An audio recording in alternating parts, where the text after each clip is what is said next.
اور شہر کے ہر باشندے کو 7 اشرفی اور 7 ریشمی جوڑے نظر کیے۔ پھر یہاں سے چل کر مدینہ منورہ پہنچا۔ یعنی آپ کو میں بتا رہی ہوں کہ حضور صلی اللہ علیہ وسلم کی پیدائش سے 1000 سال پرانی یہ بات ہے، 1000 سال۔ پھر وہ وہاں جب مدینہ منورہ پہنچا تو اس کے ساتھ جو علماء تھے ان میں سے کچھ جو تھے وہ جو اللہ کی کتاب کے عالم بھی تھے۔ اللہ کی کتاب کے عالم سے مطلب کیا تھا؟ یعنی جو آسمانی کتابیں تھیں یعنی تورات اور انجیل، اس کے بھی عالم جو تھے وہ اس کے ساتھ تھے۔ تو وہ جب وہاں پہنچے مدینہ کی سرزمین پر تو وہاں کی مٹی کو سونگھا، وہاں کی کنکریوں کو دیکھا، اور آپ صلی اللہ علیہ وسلم کی ہجرت گاہ جو بننے والی تھی جگہ، اس کی جو علامتیں انہوں نے پڑھی تھیں ان کے مطابق اس سرزمین کو انہوں نے پایا۔ تو اب انہوں نے کیا عہد کیا کہ ہم تو یہاں ہی مر جائیں گے مگر اس سرزمین کو نہ چھوڑیں گے۔ دیکھیں، آپ کی پیدائش سے 1000 سال پہلے وہ علماء جن کو اللہ نے کتاب کا علم دیا تھا تو کتاب میں موجود نشانیوں سے وہ پہچان گئے اس سرزمین کو، اور یہ جان گئے کہ نبی آخر الزماں صلی اللہ علیہ وسلم اس سرزمین پر ہجرت کر کے آئیں گے۔ انہوں نے کہا اب اس زمین کو ہم نہیں چھوڑیں گے، ہم یہاں ہی مر جائیں گے۔ اگر ہماری قسمت نے یاوری کی تو کبھی نہ کبھی جب آپ صلی اللہ علیہ وسلم تشریف لائیں گے تو ہمیں بھی ان کی زیارت کا شرف حاصل ہو جائے گا، ورنہ ہماری قبروں پر تو ضرور کبھی نہ کبھی ان کے قدم مبارک، ان کی پاپوش مبارک کی مقدس خاک اڑ کر پڑ جائے گی۔ یعنی محبت دیکھیے جو ہماری نجات کے لیے کافی ہے۔ تو ہم دیکھیں، ہم کہتے ہیں نا ہم حضور صلی اللہ علیہ وسلم سے بہت محبت کرتے ہیں، بغیر دیکھے کرتے ہیں۔ صحابہ کرام نے تو آپ صلی اللہ علیہ وسلم کو دیکھا تھا اور آپ پہ جان نثار کرنے کو تیار تھے، ہم نے تو نہیں دیکھا لیکن ہم بھی محبت کا دعویٰ کرتے ہیں۔ لیکن ہمارے اندر اس طرح سے پھوٹ کے ویسی شدت کی محبت کیوں نہیں نکلتی ہے؟ اب دیکھیے، وہ صرف ابھی حضور صلی اللہ علیہ وسلم کی بعثت ہوئی بھی نہیں، پیدائش بھی نہیں ہوئی، لیکن اس سرزمین کو دیکھ کے ان کو اس سرزمین سے محبت ہو گئی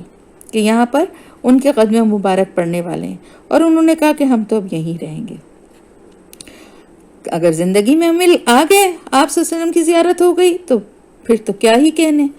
لیکن اگر نہیں بھی ہوا تو ہم اس سرزمین پہ ہیں، کبھی نہ کبھی آپ صلی اللہ علیہ وسلم کی قدم مبارک یا آپ کی پاپوش مبارک کی خاک اڑ کر ہماری قبروں پر بھی پڑے گی۔ جب یہ بات سنی تو بادشاہ نے ان عالموں کے لیے 400 مکان بنوائے، اور اس سب سے بڑے عالم ربانی کے مکان کے پاس آپ صلی اللہ علیہ وسلم کے لیے ایک 2 منزلہ عمدہ مکان تعمیر کروایا۔ یعنی عالموں کے لیے الگ 400 مکان بنوائے اور ایک 2 منزلہ بہت اچھا مکان بنوایا آپ صلی اللہ علیہ وسلم کے لیے، اور یہ وصیت کر دی کہ جب آپ صلی اللہ علیہ وسلم تشریف لائیں تو یہ مکان آپ کی رہائش گاہ ہو،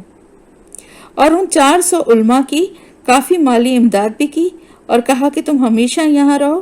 اور پھر اس میں جو سب سے بڑا عالم تھا، عالم ربانی، اس کو ایک خط لکھ کر دیا اور کہا کہ میرا یہ خط اس نبی آخر الزماں کی خدمت اقدس میں پیش کر دینا صلی اللہ علیہ وسلم،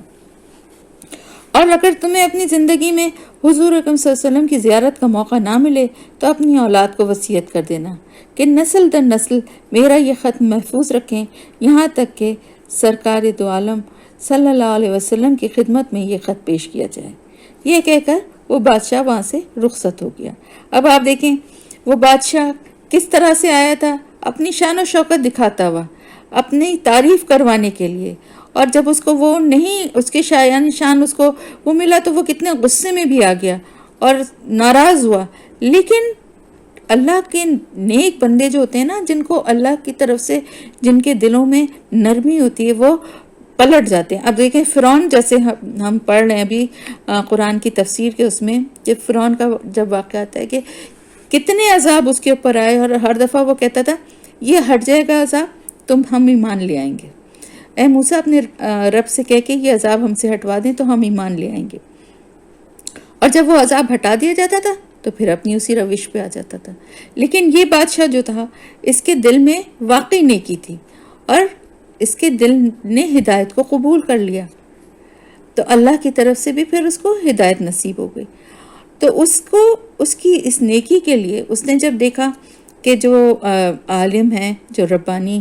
جو کہ کتاب کا علم جانتے ہیں، وہ جو نشانیاں بتا رہے ہیں اور وہ کہتے ہیں اب ہم اس زمین سے نہیں جائیں گے، تو وہ ناراض نہیں ہوا، وہ غصہ نہیں ہوا کہ تمہاری کیسے مجال ہوتی ہے، تم میرے دربار کے میرے علماء ہو اور تم مجھے چھوڑ کے خود سے یہ فیصلہ کر رہے ہو۔ جیسے کہ فرعون نے جادوگروں سے کہا تھا کہ تمہاری کیسے مجال ہوئی کہ تم ایمان لے آئے، جبکہ ابھی میں نے تمہیں اس کی اجازت نہیں دی تھی، میں نہیں لایا تھا، تم کیسے لے آئے؟ اس بادشاہ نے کیا کہا؟ اس نے کہا ٹھیک ہے تم یہاں ٹھہرو۔ ان کے لیے 400 گھر بھی بنوا دیے، ان کو مالی طور پہ بھی اچھے پیسے سب دے دیے کہ یہ اپنا آرام سے یہاں رہ سکیں، گزارا کر سکیں، اور ایک 2 منزلہ بہت خوبصورت اچھا گھر ایک بنا کے حضور صلی اللہ علیہ وسلم کے لیے اس نے وقف کر دیا، اور ایک خط دے دیا کہ اس عالم کو جو سب سے بڑا عالم تھا کہ یہ نسل در نسل چلے گا خط، جب تک کہ آپ صلی اللہ علیہ وسلم جو ہیں وہ یہاں نہیں آئیں گے اور ان کی خدمت میں یہ پیش نہیں کر دیا جائے گا۔ اب کیا ہوا؟ وہ خط آپ صلی اللہ علیہ وسلم کی خدمت اقدس میں 1000 سال بعد پیش ہوا۔ کیسے اور خط میں کیا لکھا تھا؟ پڑھیے اور سنیے اور عظمت رسول صلی اللہ علیہ وسلم کی شان دیکھیے۔ خط میں اس نے کیا لکھا تھا؟ خط میں اس نے لکھا تھا کم ترین مخلوق، جو کہ بہت بڑا بادشاہ بن کے آیا تھا، اب اپنے کو کیا کہہ رہے ہیں؟ کم ترین مخلوق طبع اول خمیری کی طرف سے شفیع المذنبین سید المرسلین محمد رسول اللہ صلی اللہ علیہ وآلہ وسلم، اما بعد۔ اے اللہ کے حبیب، میں آپ پر ایمان لاتا ہوں اور جو کتاب آپ پر نازل ہوگی اس پر بھی ایمان لاتا ہوں، اور میں آپ کے دین پر ہوں۔ یعنی ابھی وہ دین آیا نہیں ہے، ابھی وہ کتاب آئی نہیں ہے، لیکن میں پھر بھی اس پہ ایمان لایا ہوں۔ یہ ہے ایمان کا وہ درجہ کہ جس میں کہ دل تک ایمان اتر چکا ہے، یعنی یقین ہے کہ جو بات آپ جو ایمان لے کر آئیں، جو دین لے کر آئیں گے وہ برحق ہے۔ تو اے اللہ کے حبیب، میں آپ پر ایمان لاتا ہوں، جو کتاب آپ پر نازل ہوگی اس پر بھی ایمان لاتا ہوں، اور میں آپ کے دین پر ہوں۔ بس اگر مجھے آپ کی زیارت کا موقع مل گیا تو بہت اچھا ہے اور غنیمت ہے، اور اگر میں آپ کی زیارت نہ کر سکا تو میری شفاعت فرمائیے گا، اور قیامت کے روز مجھے فراموش نہ کیجیے گا۔ میں آپ کی پہلی امت میں سے ہوں، اور آپ کے ساتھ آپ کی آمد سے پہلے ہی بیعت کرتا ہوں۔ میں گواہی دیتا ہوں کہ اللہ ایک ہے اور آپ اس کے سچے رسول ہیں۔ دیکھیں، ایمان لے آیا، آپ کی ولادت سے بھی 1000 سال پہلے ایمان لے آیا۔ شاہ یمن کا یہ خط نسل در نسل 400 علماء جو تھے وہ اپنی جان سے بھی زیادہ عزیز رکھتے تھے اس کو، اور اس کو محفوظ رکھتے تھے، یہاں تک کہ 1000 سال کا عرصہ گزر گیا۔ ان علماء کی اولاد میں بھی اضافہ ہوا، بہت کثرت سے بڑھی، اور مدینہ کی آبادی میں کئی گنا اضافہ ہو گیا، اور یہ خط دست بدست، یعنی ایک ہاتھ سے دوسرے ہاتھ، ایک کے بعد دوسری نسل سے گزرتے ہوئے وصیت کے مطابق اس بڑے عالم ربانی کی اولاد میں سے حضرت ابو ایوب انصاری کے پاس پہنچا، اور انہوں نے وہ خط اپنے خاص غلام ابو لیلہ کی تحویل میں رکھا، اور جب آپ صلی اللہ علیہ وسلم نے مدینہ ہجرت فرمائی اور مدینہ کی الوداعی گھاٹیوں سے آپ کی اونٹنی نمودار ہوئی،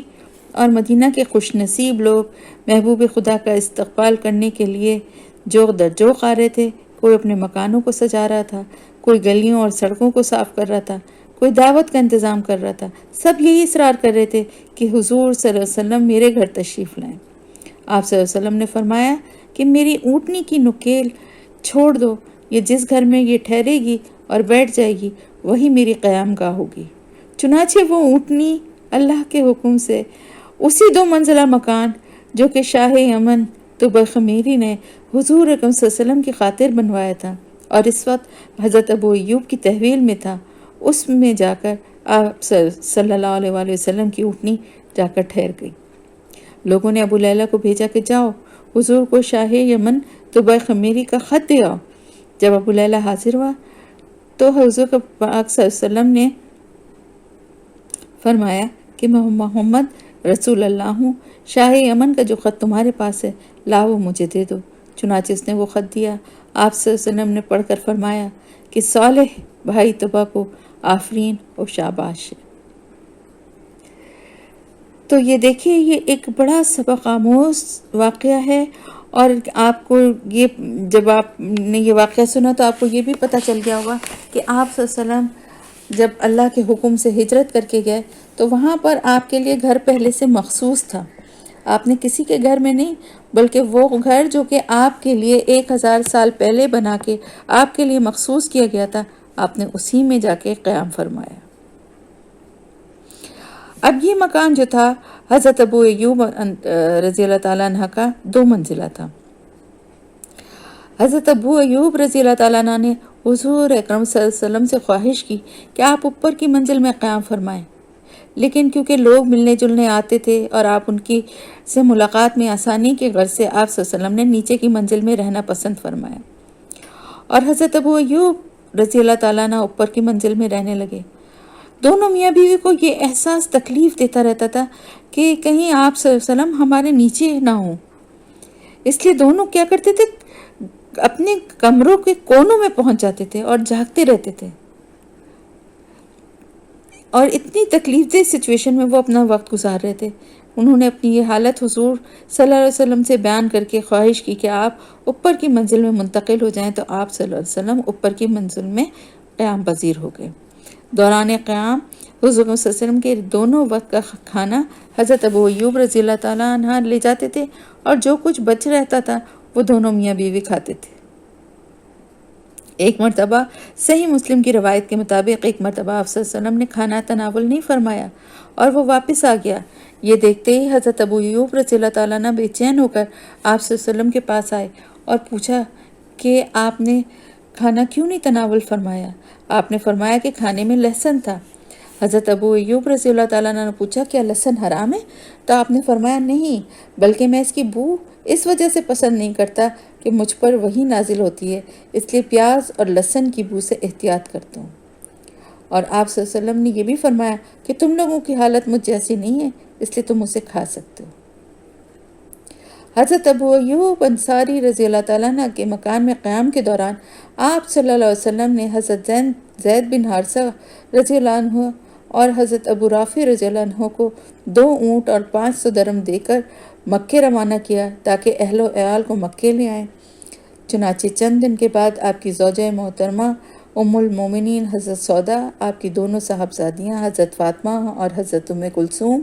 اور حضرت اسامہ بن زید اور ام ایمن رضی اللہ عنہم بھی آ گئیں۔ ان سب کو حضرت عبداللہ بن ابی بکر جو کہ حضرت ابو بکر صدیق رضی اللہ تعالیٰ عنہ کے بیٹے تھے، وہ بھی ساتھ میں آئے، اور ان کے ساتھ حضرت عائشہ رضی اللہ تعالیٰ عنہ بھی تھیں، لے کر آئے۔ البتہ آپ صلی اللہ علیہ وسلم کی ایک صاحبزادی حضرت زینب جو کہ حضرت ابو العاص کے نکاح میں تھیں، وہ باقی رہ گئیں۔ وہ ابھی تک ایمان نہیں لائے تھے، انہوں نے انہیں آنے نہیں دیا، اور وہ پھر جنگ بدر کے بعد تشریف لائیں۔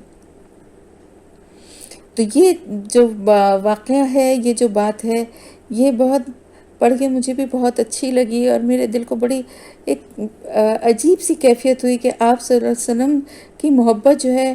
ہم تو کرتے ہی ہیں، لیکن آپ کی محبت کے جو دعوے دار ہیں وہ آپ کی ولادت سے بہت پہلے، ہزاروں سال پہلے سے، اور اس کے بعد بھی وہ علماء جو کہ کتاب میں تورات اور انجیل میں جو نشانیاں پڑھتے تھے، وہ آپ صلی اللہ علیہ وسلم سے بھی وہ بھی محبت رکھتے تھے، لیکن اکثریت جو تھی وہ تعصب کا شکار ہو گئی، اور آپ کی بعثت کے وقت اپنے تعصب کی وجہ سے آپ پر ایمان نہ لائے۔ اب مدینہ منورہ کی تھوڑی سی جو حالت تھی اس کا بھی تھوڑا جائزہ لے لیں۔ میں بتا بھی چکی ہوں پہلے کہ آپ جب مدینہ منورہ تشریف لائے تو چند مدنی قبائل مسلمان ہو چکے تھے، اور باقی قبائل جو تھے ان میں اسلام پوری طرح نہیں پھیلا تھا۔ کچھ لوگ ہوئے تھے مسلمان، لیکن زیادہ نہیں۔ اب اوس اور خزرج دونوں قبیلے، جو سب سے بڑے جو دونوں قبیلے تھے، وہ ایک ہو گئے تھے، کیونکہ اتنی خون ریزیوں کے بعد ویسے بھی وہ اب صلح چاہتے تھے۔ دوسری طرف یہود تھے جو کہ اہل کتاب ہونے کی وجہ سے جانتے تھے، بہت ساری باتوں اور نشانیوں سے آپ صلی اللہ علیہ وسلم کو پہچانتے بھی تھے، وہ انصار کے مزاج کو بھی سمجھتے تھے، اور بار بار وہ ایسا جو ہے سچویشن کریٹ کر دیتے تھے، اس طرح سے کوئی ذکر چھیڑ دیتے تھے اور اس طرح سے بھڑکا دیتے تھے کہ آپ پھر سے دونوں جو قبیلے ہیں وہ جنگ کے لیے آمنے سامنے کھڑے ہو جائیں۔ تو پھر ان انصار کے ساتھ ساتھ مدینہ منورہ میں ہزاروں کی تعداد میں ہمسائے کی حیثیت سے جو یہودی تھے، ان کے 3 قبیلے تھے، اور ان میں ابھی آپس میں رقابتیں اور جھگڑے تھے۔ صرف یہ نہیں کہ وہ انصار مدینہ کے ساتھ ہی کرتے تھے، بلکہ آپس میں بھی۔ بنو قریظہ جو تھے وہ بنو نذیر کے لوگوں کو کم رتبہ اور نیچی نگاہ سے دیکھتے تھے۔ چنانچہ بنو نذیر کا کوئی آدمی بنو قریظہ کے آدمی کو قتل کر دیتا تھا تو بنو نذیر اس کا آدھا خون بہا دیتے تھے، اور جب بنو قریظہ کا کوئی آدمی بنو نذیر کے آدمی کو قتل کر دیتا تھا تو بنو نذیر سے اس کا پورا خون بہا لیا جاتا تھا۔ اسی طرح قبیلہ بنی قنیقہ تھا، جو یہودیوں میں اپنے آپ کو سب سے زیادہ بہادر سمجھتے تھے، اپنے مقابلے میں کسی کو منہ نہیں لگاتے تھے، کسی کو کچھ سمجھتے ہی نہیں تھے، اور ہمیشہ ان کے پاس اسلحہ جو تھا اس کے ذخیرے جمع رہتے تھے۔ ان کے غرور کا یہ حال تھا کہ جب مسلمان غزوہ بدر سے فاتح ہو کر مدینہ منورہ پہنچے تو انہوں نے کہا، بیچارے مکے کے قریش لڑنا کیا جانے، ہم سے مقابلہ ہو تو معلوم ہو۔ مگر آپس کے اختلافات اپنی جگہ تھے، لیکن اسلام کی دشمنی میں تینوں قبیلے ایک تھے۔ اہل کتاب تھے، توحید کے دعوے دار تھے، لیکن اس کے باوجود مشرکین اور بت پرست عرب کے جو لوگ تھے ان کے بارے میں یہ کہتے تھے کہ مذہبی حیثیت سے یہ کفار مسلمانوں سے اچھے ہیں۔ ایک مسلمان سے ایک مشرک، ایک بت پرست کیسے اچھا ہو سکتا ہے؟ سورہ نساء میں ہے، اسی کے بارے میں اللہ تعالیٰ نے فرمایا کہ اے پیغمبر، کیا تم نے ان لوگوں کو نہیں دیکھا جن کو اللہ کی کتاب سے حصہ دیا گیا کہ مگر وہ بتوں اور شیطانوں کو مانتے ہیں، اور کافروں کے بارے میں کہتے ہیں کہ یہ لوگ مسلمانوں کی نسبت زیادہ سیدھے راستے پر ہیں۔ اب آپ دیکھیں، ایک طرف تھے انصار، ان میں کچھ تھے جو ابھی ایمان نہیں لائے تھے، کافی تعداد ایمان لے آئی تھی، پھر یہودی تھے۔ اب اس کے علاوہ ایک اور بھی گروہ تھا جو کہ منافقین کا تھا۔ ان کی جو قیادت کرتے تھے وہ عبداللہ بن ابی تھا، جو ان کی قیادت کرتا تھا۔ تو وہ بھی ایک بہت بڑا گروہ تھا جو کہ مسلمانوں کا دشمن تھا۔ اب آپ دیکھیں، اس طرح سے 3 گروپس میں جو ہیں مدینہ میں لوگ جو ہیں وہ ڈیوائیڈ تھے۔ ایک وہ جو کہ مسلمان تھے، ایک وہ جو کہ یہودی تھے، اور ایک وہ جو کہ منافق تھے۔ اس کے علاوہ جو لوگ تھے ان میں سے وہ لوگ تھے جو ابھی بھی بت پرست تھے، مشرک تھے، لیکن وہ ایمان لانے مطلب اس سٹیج میں تھے کہ ہو سکتا ہے ان میں سے اکثر لوگ ایمان لے ہی آئے اور بعد میں لے ہی آئے، لیکن کچھ لوگ جو منافقین کے گروہ میں شامل ہو گئے تھے، پھر ان کی اصلاح جو ہے وہ وقت کے ساتھ ساتھ ناممکن ہوتی گئی۔ اسی طرح مدینے سے باہر کے جو عرب قبائل تھے وہ دن رات وہ بھی اسی طرح خانہ جنگیوں میں مبتلا تھے۔ ہر طرف جو ہے یہی قتل و غارت گری اور سفاکی جو تھی وہی ہر طرف پھیلی ہوئی تھی، اور ان کا جو ذریعہ معاش تھا وہ یہ قتل و غارت گری کرنے کے بعد صرف تجارت، اور تجارتی قافلوں کا ایک جگہ سے دوسری جگہ جانا آپ کو معلوم ہے بہت دشوار تھا، بہت مشکل تھا اس وقت۔ تو وہ بہت حفاظتی دستوں کے ساتھ یہ تجارت کی جاتی تھی۔ بخاری شریف میں ہے کہ کئی وفد جو ہیں وہ آئے، جب آپ مدینہ منورہ میں آئے تو آس پاس رہنے والے بہت سارے قبائل جو تھے ان کے وفد آئے آپ سے سنو گے، اور انہوں نے آپ سے یہ یعنی معاہدے بھی ہوئے کہ کافروں کے جو قبیلے ہیں ہم آپ کا ساتھ دیں گے اگر وہ آپ پہ حملہ کریں گے، اور آپ ہمارا ساتھ دیجیے گا اگر وہ ہم پر حملہ کریں۔ تو یہ ساری سچویشن تھی جس میں کہ آپ صلی اللہ علیہ وسلم جو تھے وہ مدینہ منورہ میں آئے۔ ایک مشکل وقت، ایک مشکل دور تھا۔ ایسا نہیں تھا کہ جیسے آتے کے ساتھ ہی مدینے میں سب کچھ مل گیا ہو۔ دشواریاں تھیں، معاشی پریشانیاں تھیں، اور اس کے علاوہ منافقین کا بھی سامنا تھا، یہودیوں سے بھی مقابلہ تھا۔ لیکن ان سب کے باوجود ایک سب سے بڑی جو ایک طرح سے جو فتح تھی اور ایک طرح سے جو آغاز تھا وہ دین کو کی سربلندی کا، اس راستے پہ چلنے کا جو ایک سٹارٹ تھا، وہ یہ تھا کہ ایک آزاد مطلب ایک آزاد علاقے میں، ایک آزاد ریاست میں مسلمان آ گئے تھے اور اپنی مرضی سے اپنے دین کا اعلان کر سکتے تھے، اپنی مرضی سے اپنے دین پر عمل کر سکتے تھے، نماز پڑھ سکتے تھے، اور اس طرح کے سارے کاموں کے لیے اب وہ خوف اور جو مکے میں تھا اس سے نجات مل گئی تھی۔ گو کہ بھی بہت کمزور تھے معاشی حساب سے بھی، اور ویسے بھی ظاہر طاقت کے حساب سے بھی، کیونکہ اسٹرگل تھا، ابھی اتنا پیسہ پاس نہیں تھا، اتنا کوئی تیاری اور انتظام نہیں تھا، لیکن کم از کم یہ سکون تھا کہ جو کچھ بھی ہے اب ہم ایک آزاد ریاست میں ہیں، اپنی مرضی سے اپنے قوانین بنا سکتے ہیں، اللہ کے رسول ہمارے ساتھ ہیں، سب سے بڑی طاقت، اور اللہ کی مدد ہمارے ساتھ ہے، جیسا کہ آگے پھر اس کے بعد اللہ کی مدد آئی بھی۔ تو میرے خیال سے یہاں تک میں اس وقت رکھتی ہوں اور یہاں پہ ہی ختم کرتی ہوں۔ آگے پھر ہم انشاءاللہ مدینہ منورہ کے اور مزید حالات اور پھر وہاں پر کیا کیا واقعات ہوئے وہ ہم کریں گے۔